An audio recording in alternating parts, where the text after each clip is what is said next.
Good morning, everybody. It is Wednesday in Pittsburgh, Pennsylvania. My name is Adam Bittner, Assistant Sports Editor for Multimedia at the Pittsburgh Post-Gazette, back for our weekly Penn State football show with Seth Engle of the Post-Gazette and the Daily Collegian. Seth, we're going to talk about some explosiveness and Penn State football after that big whiteout win Saturday night against Iowa. But before we do, how are you?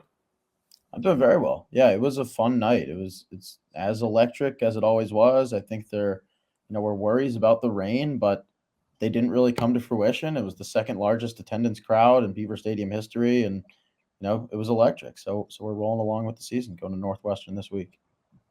Yeah, it seems like people were a little more disciplined with getting those white ponchos, those white Penn State ponchos. I remember when the whiteout concept first started, you had a lot of hunters that if it was a rainy night, I think it was that Illinois one in 08, maybe. There was a bunch of the hunters in the, full body orange suit in the top of the stands, but I think they've got people more on the program now 15 years later. So that was interesting to see. Before we get started, just a quick reminder, this show is brought to you by Voodoo Brewery in State College. We'll talk about them a little bit more in a little bit. Seth, in the meantime, I wanted to talk about some analytics rankings that have Penn State a little bit lower in their rankings than the national polls do. I believe Pro Football Focus has them 18th. The SP Plus rankings from ESPN have them 10th. I believe the ESPN FPI has them a little bit higher, but then there's, I have it written down here. What's the other one? College Football Graphs, another very popular tool for people, especially they're very good with putting graphics on Twitter. They have Penn State at number 9. Obviously, they're number 6 in this week's Associated Press poll. I think that's probably a reflection, Seth, of the lack of explosiveness we've seen from this offense. I think it's been consistent. It's shown the ability to string drives together. I think that's a healthy thing. But as we know, explosiveness is very often the coin of the realm in college football. And it seems Penn State's suffering in those metrics a little bit here at the 1/3 point of the season. Is that a point of concern for you that, not only has the eye test kind of told us they're not as explosive as they were last season, getting the big plays that set up a lot of points, but that the analytics rankings are kind of dropping them a little bit lower than the national polls are, which are very contingent on, do you just keep winning? Yeah, I think it's probably a mix of the lack of explosiveness, like you mentioned, but also a pretty easy strength of schedule through 4 weeks.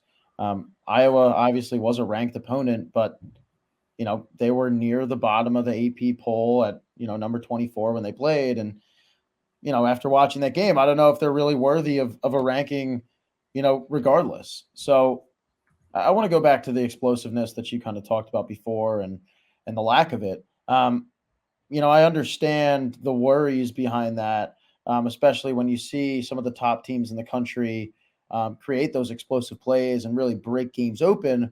But Penn State's winning, in a very unique way right now, and that's by running, tons of plays and owning the time of possession, but still scoring, over 30 points in every single game this year. Penn State ran 97 plays to Iowa's 33 on Saturday, and they were still able to put up 31 points on arguably one of the nation's top defenses. So I understand the worry, but I do think that there is a reason for the way that Penn State is running their offense right now. And it's about patience, and James Franklin keeps repeating it. It's, he keeps telling the coordinators to not be bored. They're not going to be bored when they're playing a team like Iowa. They're just going to run the plays the right way, and they're going to grind it out, as he keeps saying. And they've done that in all 4 games without really breaking the game open with an explosive play. I think the running backs are an interesting microcosm of this, is this a good thing or a bad thing situation? Because Kaytron Allen's averaging 4.4 yards per carry. That's not spectacular. But if you get 4.4 yards every time you hand it off, you're going to get a lot of first downs. You're going to run a lot of clock. You're going to do things like you did Saturday night against Iowa, possessing the ball for 45 minutes. And then on the other side, you have Nick Singleton, who was this big home run hitter, who definitely built his rushing average on those big plays, but we're not seeing that this season. He's only averaging 3.8 yards per carry.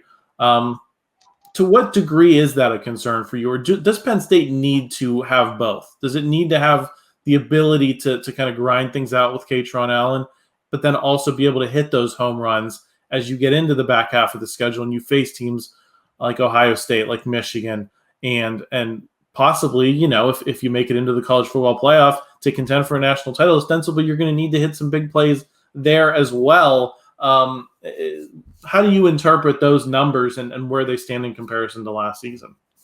I think that you kind of have to look at everything by a game basis in terms of the game planning.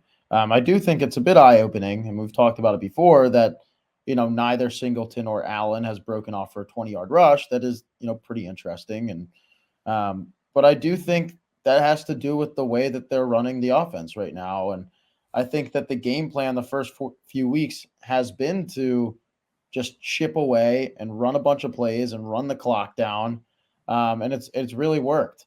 To your question, I will say when it gets to Ohio State and Michigan, that's when your offense really has to find that balance that I think Penn State ultimately perfected at the end of last year, where you do have a decent pass game and you also have a good run game. And they're able to work off each other and keep defenses on their toes. I mean, you can't really go into a game and have the defense know what you're going to run. I think if you look through the first few weeks this year, I think that's part of the reason why Penn State's been so successful, because they went into this year. Defensive coordinators are saying, okay, this is a first-year starting quarterback. We don't know if they're going to feel so comfortable in the pass game, so we're going to target their run. And now you're starting to see Drew Allar is very efficient, and now he's an option that you really have to game plan for. And I think that's thrown some people off when they're trying to stop the run first and foremost. So I think as the season goes along, we'll see that start to open up, and the offense should balance. It needs to, especially if they want to contend for a college football playoff. I think that's a nice segue, Seth, because my next question was going to be about the passing game and the receivers. We're through 4 weeks, and there's only one tight end or receiver with more than 100 receiving yards. It's KeAndre Lambert-Smith. Trey Wallace, to be fair, is like right there. I think he's got 98 yards, and obviously he's been dealing with some injuries, so I think there's, a little bit of a caveat there. But still, can you contend for a national championship with trends like that? Or is this, again, kind of a game-by-game situation for you where, maybe the game plan didn't call for the deeper passes and such? Like Saturday night, I think Drew Allar only averaged 4.5 yards per attempt. It just feels, though, like you can't win a national championship that way or contend for a college football playoff spot, that at some point these guys are going to have to start putting up chunks for Penn State to win games and stay in contention. And I mean, not just stay in contention, impress some people. I think that's part of the issue here is when we're talking about these analytics rankings, they're not impressing the computers. And in theory, they're not going to impress some people unless you have those explosive plays to kind of point to as reasons for people to get it. So we've seen the value of excitement in the national polls in the first 4 weeks with Deion Sanders, with I think kind of a smoke and mirrors type of team. It got them all the way to number 19. Does Penn State have to be more impressive, even if the game plan is, calling for a little bit less than maybe people expect? I can kind of understand why you look at Penn State and you say this is not a pretty offense by any means. They're not winning by explosiveness. But at the same time, I don't think it's fair to say that, they've been running their offense incorrectly. This is the only team in the country that hasn't turned the ball over this year. Through 4 games is extremely impressive. And you don't need to really look into any big analytics site to find why that's important. And the fact that they've forced so many turnovers on defense, so they're getting the ball back, and they're also not turning the ball over at all, and scoring over 30 points in every single game. I think that says a lot about how good the offense really is, despite the fact that they're not really winning by explosiveness, which I guess the computers like to see. It reminds me a little bit of Micah Shrewsbury's gritty, not pretty mentality from a couple of years ago, where they are really just grinding it out every single day. And you might not have, stat padded receivers, but you will have, guys like Khalil Dinkins who are going to show up one game, or Liam Clifford who's going to show up one game and, make a big impact. talking about the receivers, I think KeAndre really has owned that number one role, and he's been, I think, far better than I thought, at least early on in the season. And, with Trey Wallace hurt, these tight ends have stepped up. Tyler Warren is just dominant in the red zone. And Theo Johnson's kind of that guy in the open field that Drew likes to look for. So I think they have a good thing going, and I think that they run a lot of multiplayer packages, so it really shares the wealth. So if you're just looking at the box score and you're just looking at stats, I don't know if you're going to get the full story on how this Penn State offense is truly run. Yeah, I think that was what I was about to note, was that they're spreading the ball around quite well, and there are lots of different guys involved in this offense that have kind of found niches in certain situations, and I think that's definitely a positive trend. I think you just do want to see a little bit more in this. I think you want to see a little more balance, right? We don't need to be seeing video game numbers here, but some number two option kind of stepping up and solidifying that a little bit, I think is going to be important for Penn State, especially as I'll be curious to see where these numbers are after the UMass game. After you've played Northwestern and UMass, you've played some of the lower tier teams on your schedule, because we're talking about their strength of schedule. Illinois, West Virginia, and Iowa are probably still better than the teams they're going to see the next couple of weeks. And there are teams around the country that have been able to pad their stats by getting their group of 5 FCS games out of the way much earlier. So this might be a better conversation when we get to that midway point in 2 weeks. And holding up the stats and seeing what they say. But in the meantime, I think that's what you want to see in the next couple of weeks. Seth, I also wanted to ask if there are some lessons from 2016 in this situation, because I remember writing, man, Trace McSorley's numbers are not good going into, I think it was either into the Minnesota game or even after the Minnesota game that they won in overtime, that there were some legitimate doubts. They had lost 2 games. They'd lost to Pitt, fallen short on a Trace McSorley interception. They had lost to Michigan in ugly fashion. And I don't think there were a ton of hints that things were going to go off the way that they did. Do you think as they get to that second half and they've worked together and there's some cohesion here, that there's potential for them? I don't know, maybe the 2016 offense is a little bit of a high bar, but maybe even getting back to that level that they were last season in terms of explosiveness. Is it reasonable to hope for that in the second half when some of these tougher teams are on the docket? I absolutely think it is. And the reason is Penn State truly hasn't been challenged that much through any portion of a game, where you have to scrap your original game plan and go to something else that's going to make a spark play to get you back in a game. Those are kind of when you start to see those explosive plays come to fruition, is in those moments that Penn State really hasn't had to work with in a game. That's also mixed with the fact that Drew Allar has only started 4 games. He's looked, as good as he possibly could, but at the same time, he's still young and he's still a little, inexperienced. So with that experience, kind of similar to, I guess, Trace McSorley in 2016 when he got the offense, right, when he got the starting nod for the first time. It takes a little time to truly get control of that offense. And have everything go the way that you really want it to go.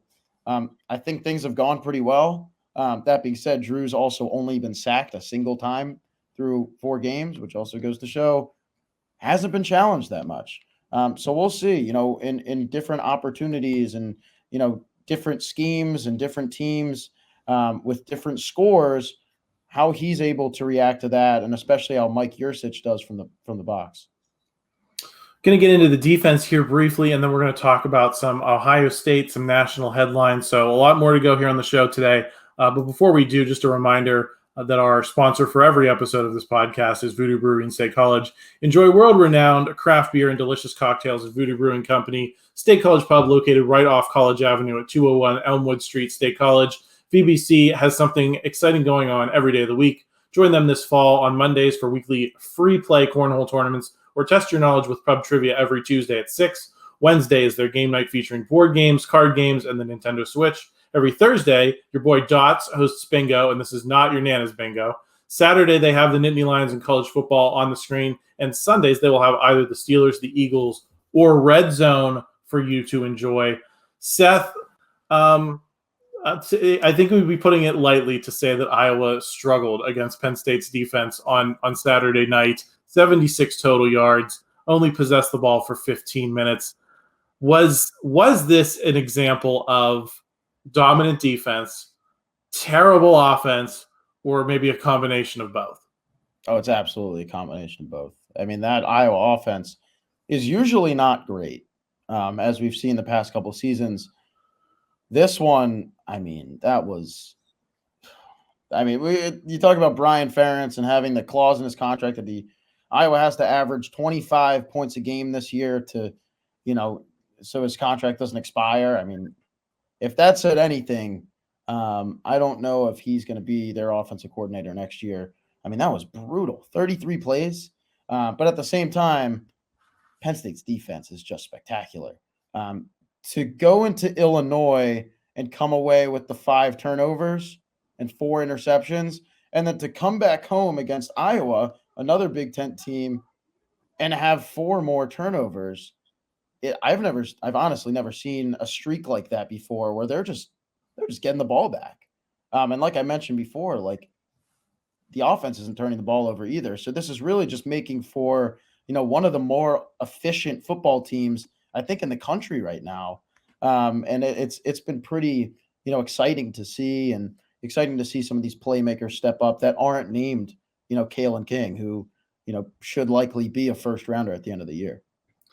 Are the turnovers one of the few things that you can kind of take from a game in which the defense was only on the field for 30 snaps? Usually, you've got 50, 60, 70 snaps to kind of analyze, to look at a player and how they played over the course of time. But, I was looking at Penn State's participation sheet. So few guys got in because there were so few snaps. Usually you have guys rotating and stuff like that. How much can you take, moving forward from a game like that when the sample size is so small? Well, it makes them even more impressive to me that they were only on the field for 33 plays and they came away with 4 turnovers. Like, that's unheard of. It's truly unheard of. And even still, I mean, you see guys like Chop Robinson in the moments that he was on the field, went off. Curtis Jacobs, there were only 33 plays that the defense played, and Curtis Jacobs recovered 2 fumbles. Like, that's pretty unbelievable. And it says a lot about this defense. And, they would have been on the field longer if they weren't ending their drives so quickly. But at the same time, Iowa also had how many straight 3-and-outs? I mean, I think it was their first drive out there was their only first down until either late in the third quarter or early in the fourth. It was pretty ridiculous. And it was I don't know. It was a combination of multiple things, but I think you can still take away any game that you force 4 turnovers.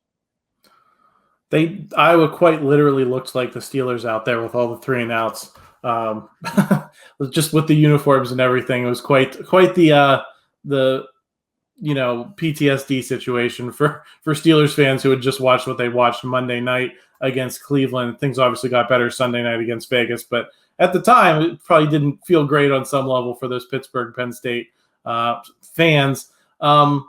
Seth, let's move a little bit into the Northwestern game here.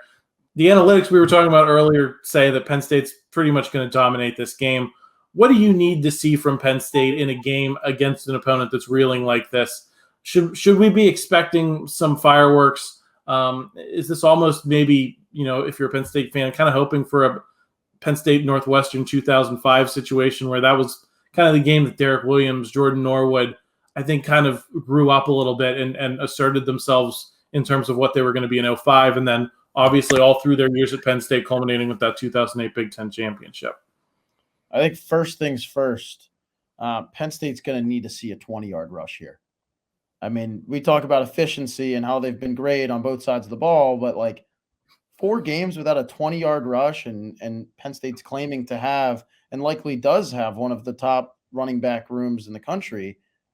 I mean, it shouldn't take till week 5 to have a 20-yard rush. I guess they do have one, but it was Trey Potts, which is surprising, and that was in garbage time. This is your opportunity right now. If you couldn't do it against Delaware, you should be able to do it against Northwestern. This is a program in turmoil. It shouldn't be a close game whatsoever. Any remaining question marks should be answered in this game. similar to how it was when you go into a game like Delaware. Um, so all those things. I mean, maybe I don't know if they try to just grind it out the same way that they've been doing it before, or maybe they try a new game plan where they say, okay, we're gonna, risk some things here and maybe try to go more explosive. Maybe we start to see that just to keep, Northwestern, but also the other future opponents kind of on their toes when they try to game plan for what's to come when they play Penn State. Speaking of those future opponents, Seth, Ohio State is looming, but they played, their biggest game of the season to date, the biggest game that either Penn State or Ohio State has played so far. It was kind of an ugly show in South Bend between Ohio State and Notre Dame. Not many points, took a late touchdown drive for them to win. It's kind of not the Ohio State that we've become accustomed to seeing, especially against like non-Michigan, college football playoff caliber teams. Does it give you any hope that this might be a game, given what we've been talking about and the lack of explosiveness, that maybe Penn State doesn't need to go out there and hang 40 points to beat Ohio State, that it doesn't have to be a shootout like it has been for so much of the James Franklin era, at least since 2016 when things started to kind of kick into gear post-sanctions era, that, when you look back at the history of Penn State-Ohio State games that Penn State wins, it was that 16 game where you block a kick. It was played in the 20s. You think of 08, where it was a very low-scoring game at the Shoe. You think of 05, 17-10 final score. Do you think things are kind of leading into a trajectory where you can imagine a game that's a little bit more suited to Penn State's strengths than this matchup has been in recent years? Yeah, I think that, Penn State, Ohio State's always been a good matchup. But this year especially, I've been saying for the longest time, like, this is the one that has just fallen right into Penn State's lap, and they should, get it done.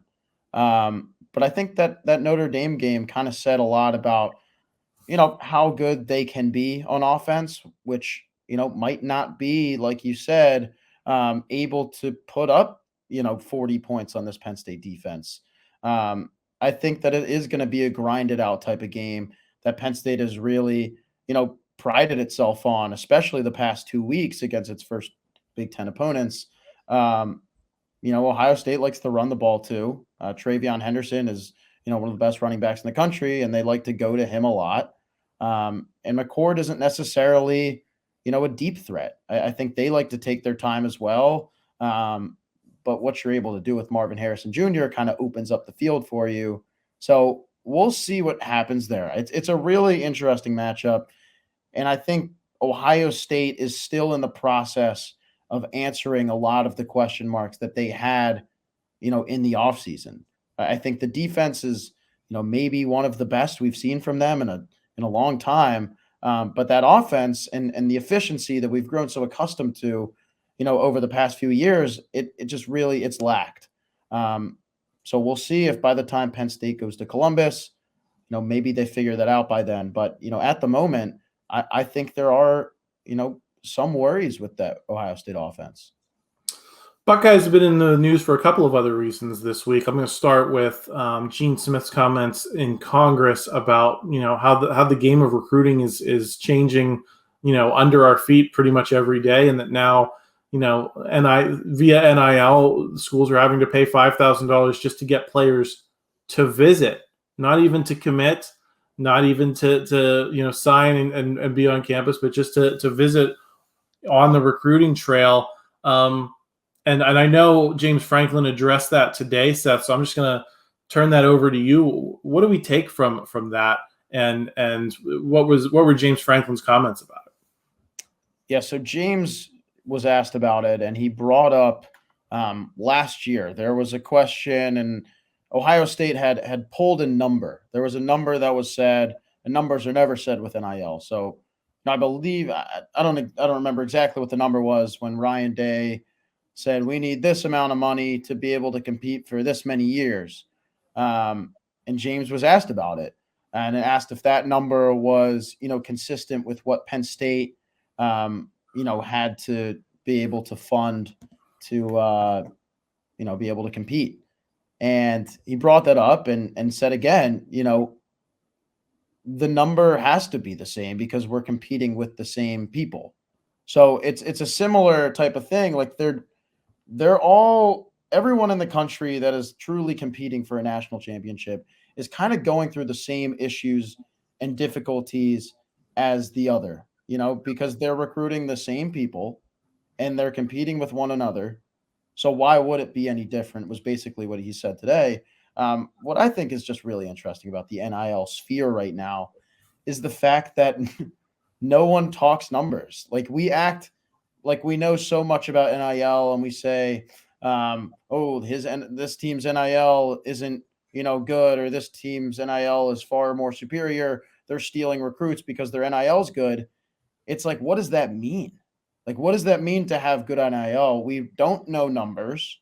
There are websites that can, predict and evaluate how much a player should be worth, but we don't know how much money they're actually making in a year. And if you ask the player post game, they're not going to tell you.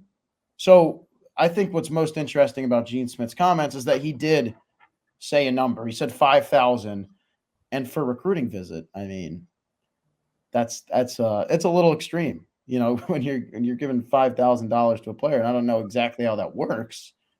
Like, what do you just give them a check for 5,000? I don't know what that means. But I mean, that's relatively eye-opening and kind of says a lot about where we are in college football right now. So definitely pretty interesting. Well, and to your point about numbers, Seth, I think that is why Micah Shrewsbury's departure was such a stark thing for the Penn State community, because he was willing to say in a press conference that we're 13th or 14th in the Big Ten in terms of NIL in basketball, certainly not in football. But that really jump started. It just took that little nugget, I think, to worm through Penn State circles and for people to kind of wake up a little bit to it, because I think you had, in the first couple of years of NIL, a few programs that said, we're definitely going to exploit this. Think of Texas A&M. You think of, I think Ohio State's in that group of teams that really embraced it from the start and said, we're going to attack this. And I think then you had programs like Penn State that were a little bit more cautious and needed to be shaken a little bit by something like the Micah Shrewsbury departure. So it's going to be interesting to see how that plays out now that I think a lot more teams are to your point, kind of competing in that same world and saying, we all understand that this is the game now. And I think that gives the players ultimately a little bit more power to say, oh, well, instead of just one program chasing me with a bunch of money, now I can kind of play them off each other, and I can use, my recruiting visit just as a point of leverage. I'll be curious to see how those conversations unfold. One other note on Ohio State this week, Ryan Day went in on Lou Holtz, once of Notre Dame, later of ESPN, for people of my generation who know him from arguing with Mark May after 2 a.m. Eastern on the East Coast on the college football show with Reese Davis. Really prepared Reese Davis for College Game Day. I feel like that's an easier job for him than dealing with Lou Holtz and Mark May was back in the day. But Ryan Day goes after Lou Holtz for some comments he made on the Pat McAfee show, saying that we're a tough football team. I don't know where the narrative came from that we're not a tough football team. He was indignant. James Franklin, after the game, I think this got buried a little bit in the national conversation, but he and some of the players said pretty openly, yeah, we wanted to bury these guys after what they did in 2021, complaining about us, like milking injuries and stuff. We felt disrespected. There were signs. Deion Sanders was making comments this week. It was a very busy week for teams with a chip on their shoulder. Seth, I'm going to ask the question in terms of Penn State this way. Do you get a sense that this team is hungry and not just like satisfied that you won a Rose Bowl last year, that you kind of reasserted that post 2016 success? Do you get the sense that these guys really do want this and that it's a little bit more of a hunger than maybe was outwardly in that program for the last few years? I mean, the expectation after you win a Rose Bowl and return most of the players on that team kind of has to be, we want more, right? In regard to Iowa and the hunger that the people returning from that 2021 team had, that was pretty interesting. That was something that was asked all week before the game. And, every player, when they were asked about 2021, they just say, oh, we're just focused on this game. We're not thinking about the past. And then post-game, some of the players start to speak out a little bit, specifically Chop Robinson, who explained his celebration after a strip sack was a flop on the ground. I don't know if you saw that. The flop was, kind of in regard to Iowa's special teams coordinator in 2021, who flopped on the ground saying that Penn State was faking injuries. James Franklin actually showed the video of that coach in like after practice. He showed it to the whole team, and Chop Robinson wasn't even on the team then. But he was so distraught by it that he ended up doing the celebration when he had the strip sack and explained it post game. But that was a little different than the Lou Holtz situation. But nonetheless, pretty electric for, a team to kind of come back from that and really show it to Iowa in a shutout victory. And I don't know where that special teams coordinator is now, but, I'm sure he's not too happy. Yeah. So I love it when college football's like this, when you get a little bit of spice, when you get a little, I don't want to use the word rivalry, but just salt and getting to see a little bit of personality, because I think programs had for a long time really retreated from that. But now that you're in a social media age and an NIL age, I think people understand that entertainment value still matters to interest in the sport and ultimately lifts everybody. Seth, I want to talk about the national picture a little bit. I think there were some obviously very interesting games this weekend. Clemson falls short in their bid to upset Florida State. What do you think is the biggest threat to a second Big Ten team making the college football playoff right now? You and I have talked a couple of times now about how, Penn State probably has a decent path if they can beat Ohio State or Michigan, get to 11-1. Going undefeated is probably going to be difficult in this Big Ten East division. So you're probably hoping, if you're a Penn State fan, for a path for two Big Ten teams to make the college football playoff. But you have a ton of parity in the Pac-12. You have a bunch of good teams there that are all going to be testing each other.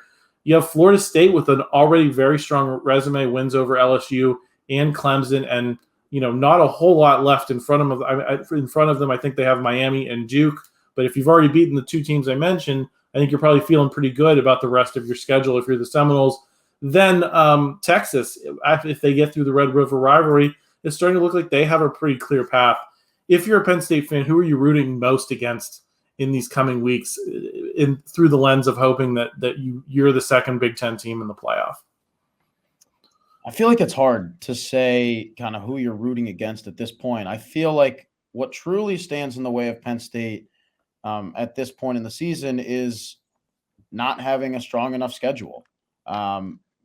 It is Ohio State and Michigan, and I guess Iowa was technically a ranked opponent.